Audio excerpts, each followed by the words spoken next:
ሁሌ መማር ሁሌ ጉባኤ ረቡ በመጣ ቁጥር እሺ ምንድነው ያመጣነው ለውጥ? ራሳችን ላይ ብቻ አይደለም ወደ ሌሎችን ፈቀቅ ማለት መሄድ ሰው መስራት። አሁን ተሰብስበን እንዲያና እንዲያል እየተንጫጫን ያለ ነው አይደለም። ወደ ጥንተ ነገራችን መምጣት መመለስ አለብን። ሰው መስራት እንዴ ማታ ልጆቻችሁ ላይ ሀብለ ሰረሰራቸውን ይሄንን የጀርባ አጥንታቸውን የሚያጣምሙበትን ጌም እየሰጣችሁ እጆቻቸውን ወደ እግዚአብሔር ከሚዘረጉ ይልቅ ስክሮል ያረጉ ቲክቶክ የሚጫወቱባቸው ምንም ማትለውጡባቸውን የፖለቲካና የዓለም ጉዳዮች እየተከታተላችሁ ልባችሁን ዝቅ የምታረጉበትን እነዚህን የቴሌቪዥን ቻናሎች ከማሳየት ምንድነው ረብና ጥቅም ያገኘ ነው? እስኪ ተመልከቱ። ከልጆቻቸው ጋር የማይነጋገሩ ባሎቻቸውን የማያነጋገሩ ቁም ነገር ያለው ነገር በምሽት የማይዙ ዝርው የተበተኑ ሕፃናት ስንዴ ነው የሚሆኑት? አረም ነው የሚሆኑት? ነገር አክባሪ ነው ደፋሪ ነው የሚሆኑት? እጣን ነው የሚያሸቱት ወይስ ሺሻ ነው የሚያጨሱት? አሁን ልንነቃ ይገባናል። ለሁላችንም ነው የሚሆነው። ይልቁንም ገንዘብ ላላችሁ ብዙዎች የት ልጆቻቸው እንደሚያስተምሩ ተጨንቀዋል። የታሉ የቤተ ክርስቲያን የትምህርት ማዕከላት በትክክል ሰው ይገነባሉ? እናስብበት። ከዚህ በኋላ ምንድነው የምንሆነው? እየሄድን እነሱ ያሉበት እኮ ነው። ትዝታ፣ ታሪክ፣ ትውስታ፣ ሙዚየም፣ ቅርስ እንድንሆን ነው የምትፈልጉት? አይደለም። ልጄን የኔ አለቃ እንዲሆን ነው የሚፈልጉት አለ። የሰማችሁኝ ነው? የኔ አለቃ እንዲሆን ነው የሚፈልጉት አለ። አይቻልም በፍጹም። በ8 ዓመቱ ምርጫውን ለሱ እንዲያቀርቡ ነው። ከፈለገ ወንድ ከፈለገ ሴቱን አንተ ምን አገባ ይሉናል አለ። ምን አገባችሁ ነው? ትግሩ እኮ ይሄ ነው። አለቃ እንዲሆን አለ፣ የቤቱ አዛዥ እንዲሆን ዱላ ያስቀምጡና አለ ክፍል ውስጥ በዚህች ልምጭ ተመቶ የሚያቅ ያለ ኢትዮጵያውያን የሚማሩበት ውስጥ ነው አለ። ይሄን የሚያረጉት በዚህች ዱላ ተመቶ የሚያቅ አለ ይላሉ አለ። ያ ልጅ የዋሃለ ሕፃን አይደል? አይገባውም አይደል? የነሱ ስራ እጁን ያወጣል አለ።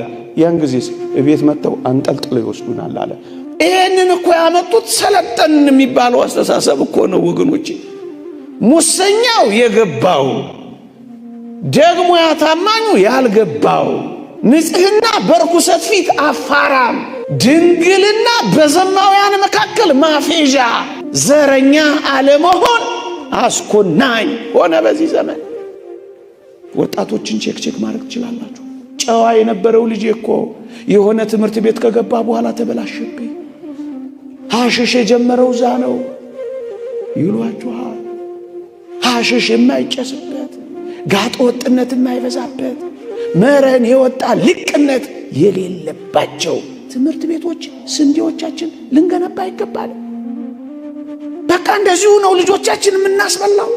ልጆቻችን 8 ሰዓት በሚማሩባት በአስኳላ ትምህርት ቤት ጸሎት የሚከለከለው፣ የእግዚአብሔር ቃል የሚከለከለው፣ ነጠላ የሚከለከለው፣ ጾም የሚከለከለው ለምን እንደሆነ ታውቃላችሁ? እግዚአብሔር የሌለበት አውድ ለመፍጠር። ወላጆች ካላችሁ ልጆቻችሁን ወደ ሰንበት ትምህርት ቤት ታደርሳላችሁ። ሴቶቹን ይሰበስቡና አሉ አንቺ እኮ ብቻሽን ትችያለሽ፣ አንቺ እኮ ብቻሽን መኖር ትችያለሽ። ምን ያደርግልሻል ከባል ጋር አብሮ መኖር? ለምን የባል ተገዢ ትሆኛለሽ? ለምን ባልሽን ታከብሪያለሽ? ለምን ባልሽን ትሰሚያለሽ?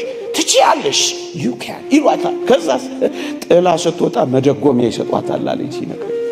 የሰማችሁ እንዴት ታከብሪዋለሽ? እንዴት ለባልሽ ትተዘዣለሽ? መፈንቂያ እኮ ነው።